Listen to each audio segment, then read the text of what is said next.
Hi, everybody. This is Max with Lunch Hour VR. I'm here today with Parul Wadhwa, and we are going to be talking about all of the amazing work that she's been doing, past, present, and future.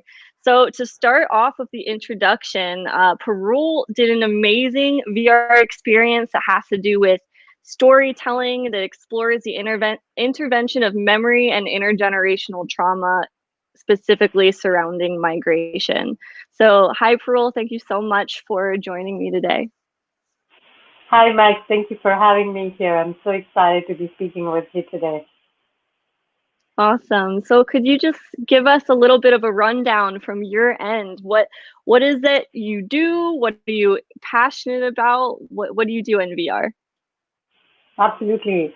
I am a storyteller in VR, Max. I'm very passionate about XR storytelling, and most of my work is about creating virtual and augmented reality storytelling experiences and also a bit of serious gaming.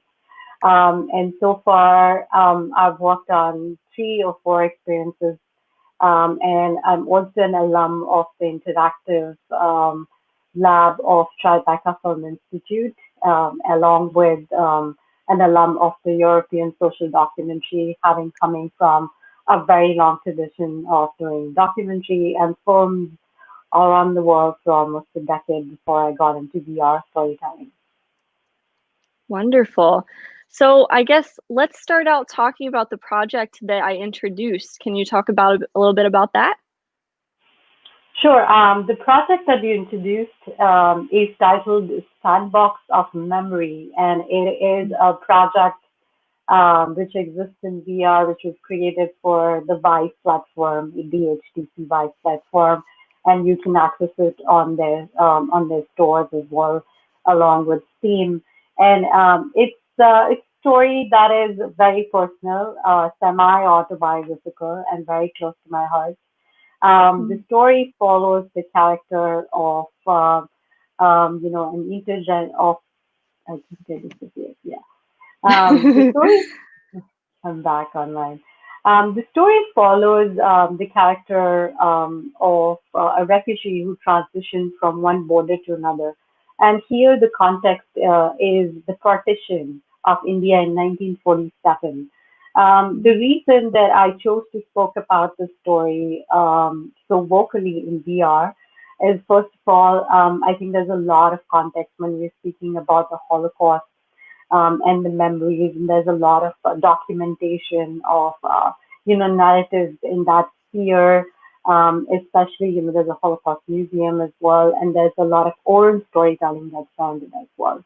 And there's a very similar experience in history, which is coming from, a different set of people, a different place on earth, which has been least spoken about.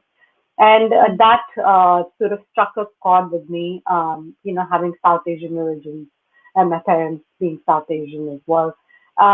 I just felt like that was a story which hit home, and I wanted to tell that Mm. story because somehow, just like the character, I have also experienced parts of it where she doesn't get to hear so much about the partition and the trauma around the partition. And in fact, through the piece, Sandbox of Memory was the first time that she experienced partition in VR, which was sort of like held away from her. So the story revolves around the character of Navtam Malhotra, who is a second generation. South Asian in America, and she is speaking about the transition of her grandfather from South Asia to Europe and finally to the United States, and the kind of things that he carried with him. When the partition of India happened and he was displaced. So the story revolves around migration and trauma. But it's interesting because the story in VR is spoken about through all the material memories that he carries with him, which is just a suitcase with about 13 objects in them. So what I did was that I collaborated with the museum, which houses, objects of partition back in India. And I got those objects through photogrammetry in the VR experience. And when you get into the Wow. VR experience, You can touch and feel and move around the environment, and relate to these 13 objects, which includes his passport, his refugee documents, the letters that he wrote to his wife, are very intimate objects. And I'm so Right. grateful to, the character, given that I was coming from documentary tradition, that I was so used to telling real stories that I wanted to keep that alive, when I was switching the medium to VR. And I saw a huge potential to speak about the story in VR simply because stories of memory and trauma are not usually spoken about in film or any other medium simply because it's really hard to, go through that experience again and to relive that. But in VR, it creates that Right. safe space, when you can experience those memories, but yet at the same time heal with that, heal those experiences. So when I Mm. collaborated with the participant, because it was a very participatory approach, so when I, sort of collaborated with Nafta, who's the character, we decided to retain her voice in the voiceovers, because I just felt like it was important for her to be speaking about her story, her grandfather's story of migration, which is so important, and for people to hear what it means to be a second generation, American coming from somewhere else and carrying those memories and never having spoken about it. Yeah, that's really amazing. And I wanted to point out somebody in the comments, John here says applause. So Thank you, that's really, John. really amazing work that you've done. And something that you said that I would love for you to give just a simple explanation to the audience, just in case they're not quite sure what it meant, was the fact that you used photogrammetry technology to actually put real world items into the experience. So, can you explain to the audience what that means? Yeah, it was a bit of a challenge because I was thinking about replicating those objects by creating 3D models of them. But then I thought that wouldn't be very true to the vision. And since the Hmm. project was very participatory and I was delving deep into bringing NAFTA's memories into the project, I felt photogrammetry as a technique would be best.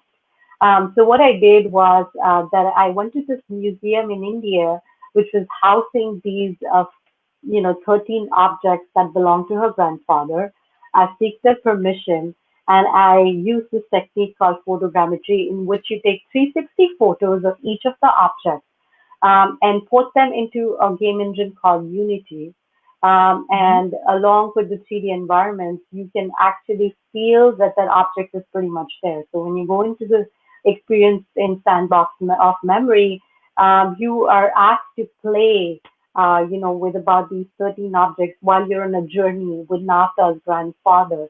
So when you pick up one of these objects, you feel there's a narrative that you hear, which is about NASA talking about the memory of that object that her grandfather related to her. Because interestingly, let's say if I am speaking about a letter, he always told her about the letter that he wrote to her grandmother, but he never spoke about the context or what he was going through or what it felt to migrate, and the challenges beyond that, the issues he had with his identity and his newfound identity as well. And those were kind of facts which were hidden from him. So what made it interesting was that my character was able to relive that experience and was able to experience her grandfather's voice through a voiceover, and Mm. hear what it meant to be, a survivor of a traumatic experience like migration. Mm. And so, photogrammetry as a technique is used by a lot of storytellers in VR, and it's very well known for replicating, real time objects in VR. And for me, it personally worked for in Sandbox of Memory because the approach was about telling a real story. It wasn't replicating or creating a new world. I was getting a new story that already existed into VR. So I felt like Right. instead of using 3D models, I wanted to use photogrammetry.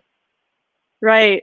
And I think that that's brilliant. I mean, virtual reality, to this day is at least in my opinion, and I think it's shared by many, the most effective tool for storytelling and for creating real neurological connection between one thing and another thing.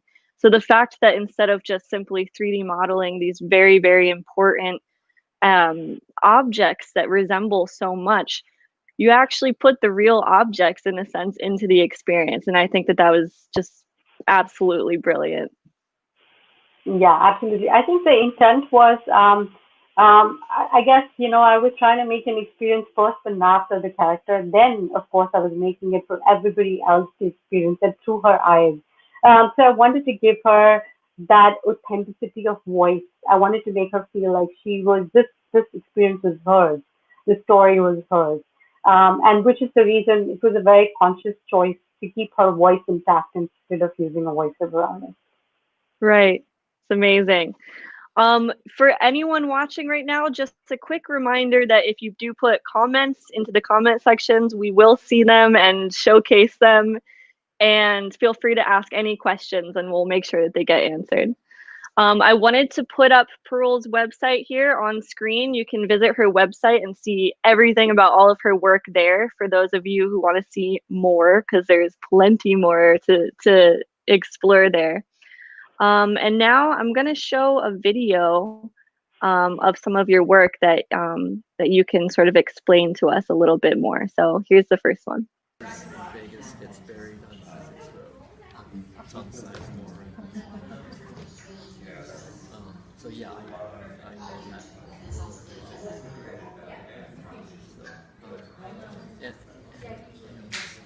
And it is an exciting thing when you get to where one adds and just be more involved.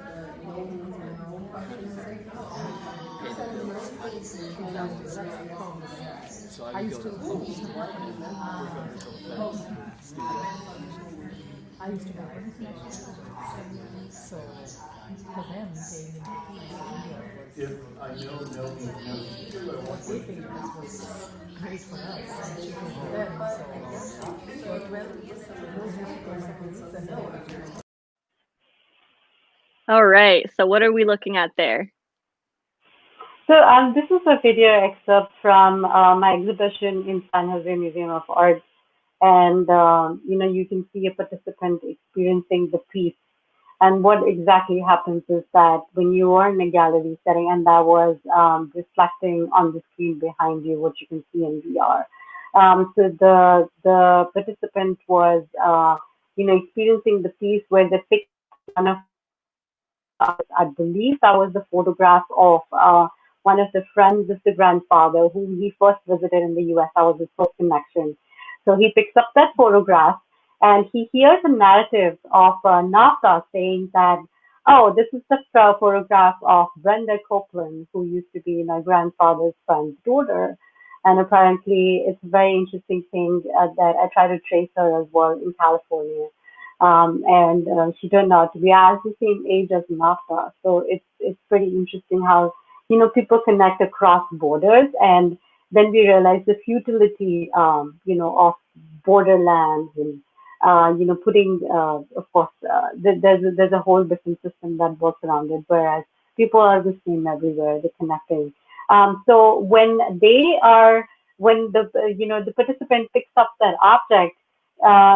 The interesting thing is that the story is not so much about talking about the trauma of migrating itself or the way he transitioned from one country to another. The piece itself has very these interesting vignettes from someone's memory, and I would like to point out that it's connected very much to a concept called material memory. That means that Mm, you pick up a physical object and that physical object has a memory attached to you. I remember right. that during this exhibition, I had a bunch of participants. One of them came up to me and he said that he has a suitcase lying in his garage for a very long time. And after experiencing Sandbox of Memory, he went back to his garage and he rummaged through that suitcase and he came across these very interesting objects that had a lot of memories attached to them, and he spoke to his parents or people in his in his family which is when you sort of connect to intergenerational stories, right? So stories you might Mm. have heard about, but those objects just suddenly remind you that this ring belonged to my grandmother, but it meant something.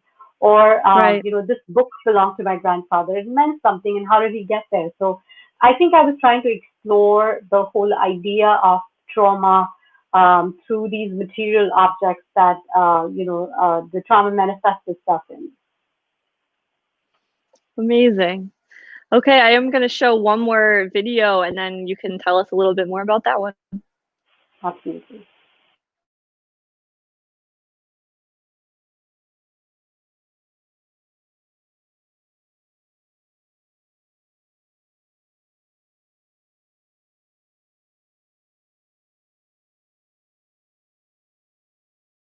Allows for millions of users to instantaneously consume media. However, when faced with all this information, people, often overwhelmed, can easily disregard the most dire of tragedies. Let's Get Social aims to resolve this issue of inattentiveness through its immersive VR directory.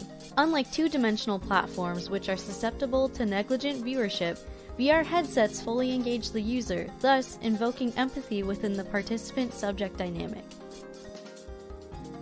With a team of software engineers, game designers, and documentary filmmakers, Let's Get Social's interactive platform fuses the immersion of virtual reality with the participatory storytelling style of games such as the Telltale series or HBO's Mosaic. Influenced by your decisions, our program unfolds endless narrative outcomes which connect philanthropists and humanitarian individuals to social causes with which they most empathize.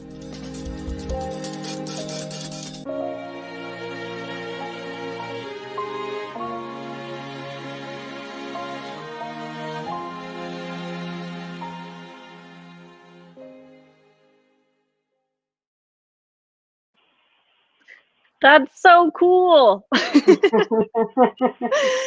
Thank you, Mark. really cool, and I would love to try it. So tell us about Let's Get Social. What's sort of the progress that you've made on that, and what are you doing with it lately? Yeah, Let's Get Social is actually an app which is trying to solve the problem of social connectivity in VR, and yet at the same time with the things that I'm so invested in passionately, or sort of invested in as an artist, is storytelling around social impact. So the intent was to allow philanthropy organizations and nonprofits to access VR, and to let their participants tell their own story. And the reason that I chose to make this app was the fact that I did come across a whole canon of storytelling in VR for good. And a lot of philanthropy organizations with a huge budget would just go around doing 360 storytelling in communities. So what struck me that I felt like there was a problem that existed there, and the problem was that the communities at the Mm. end of the day were left behind. There was a sort of a digital divide when it came to Mm. accessing that VR. So I felt like there was a sort of a voyeurism that was attached to that whole idea of doing that approach, which was very similar to the way the Fly on the Wall documentary was invented.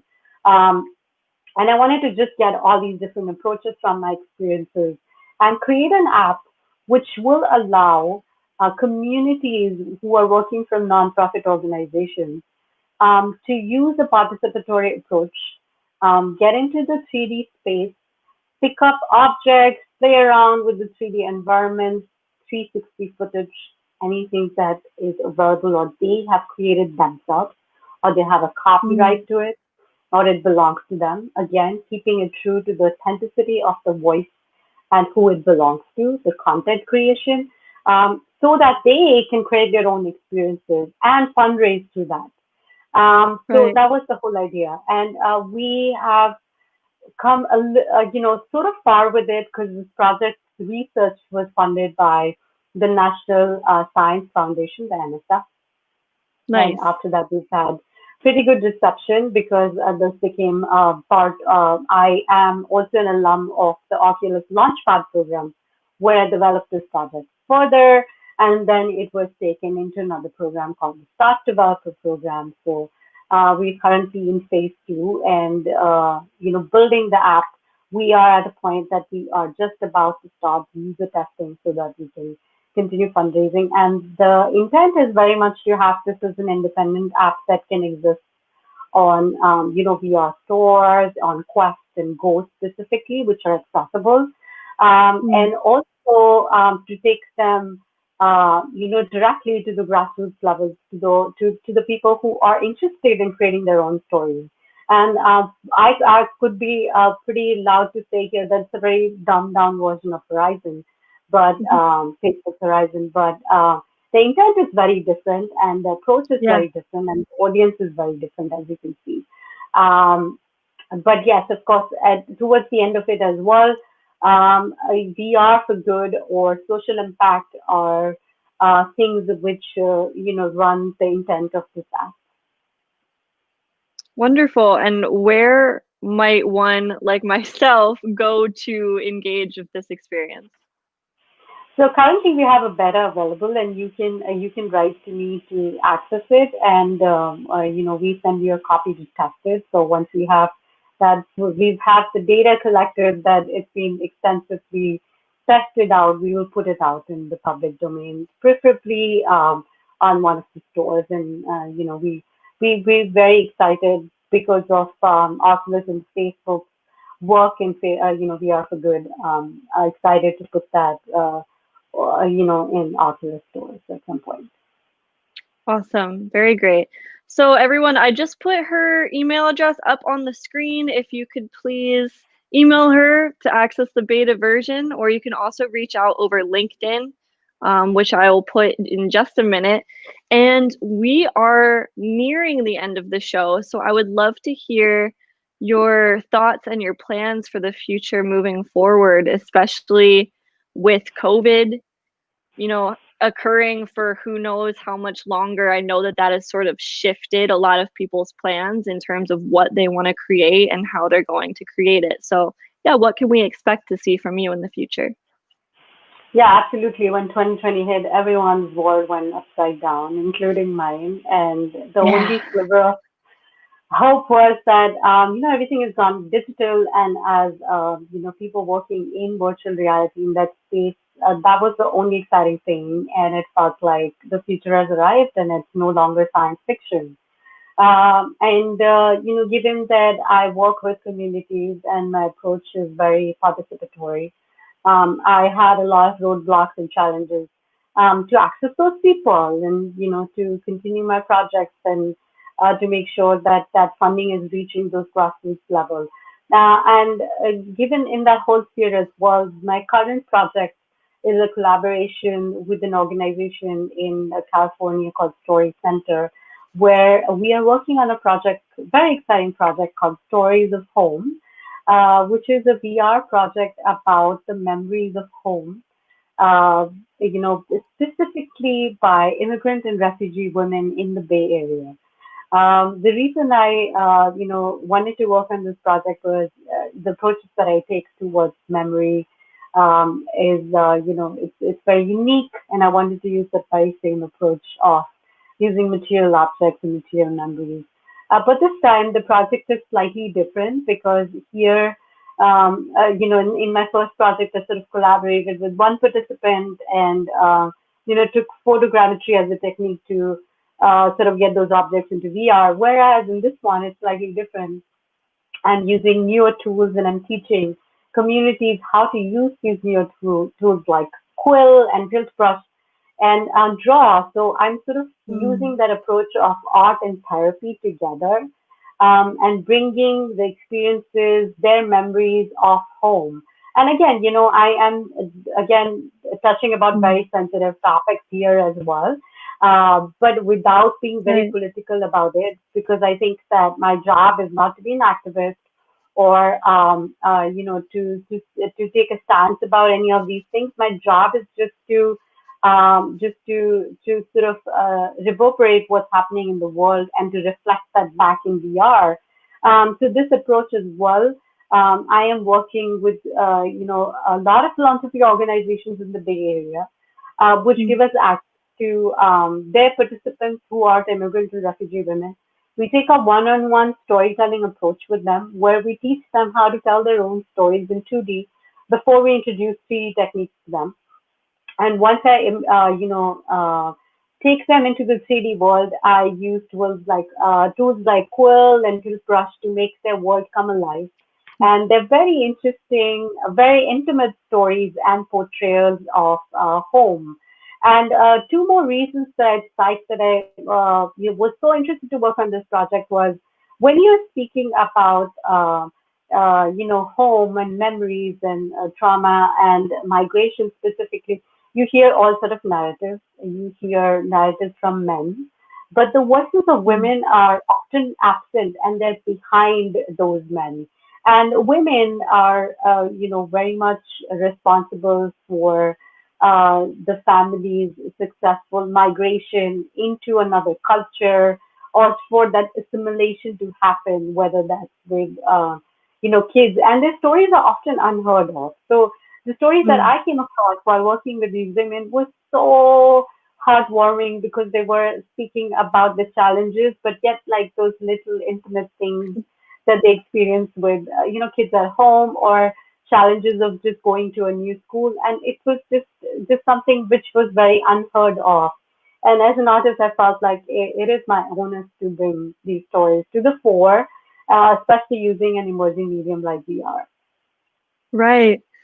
Well, I absolutely love what you do. I can't, don't quote me on this, but off the top of my head, I can't think of anyone else who is playing so much into the idea of memory and how we connect to memories and what helps us to connect to memories and nostalgia. And the way that you are sort of connecting this with emerging technology is so genius and brilliant. And I can't wait to see what you do in the future. That's very kind of you, Max. A very, very kind comments. Thank you for all of you who are watching as well. I think when you're talking about nostalgia again, there is like there's this huge academic canon, and there's this onus to speak about nostalgia in a certain context. But I think memory is more personal. So I always say that there is public records like nostalgia, and there are private records, which is oral storytelling and working with communities and talking about the experiences, which is memory. So I am interested in the latter. Yeah. So yes, thank you. Absolutely. Well, unfortunately for today, we have to wrap up.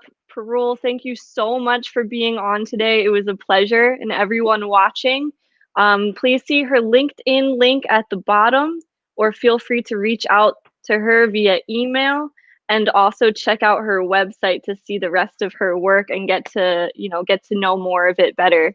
So thank you so much, and I do have to do the annoying ad shout out for myself. Last week, I officially launched my Patreon account to help me continue to make these shows. And Yay. so far, I got my first 4 patrons. So thank you so much to you 4. You know who you are. It's your support that keeps me going. Here's the link to my Patreon. If you want to continue to help support my show, I would be so appreciative. So thank you so much, Parul, and thanks to everyone for tuning in. Thank you, Max. It was a pleasure talking to you. Likewise.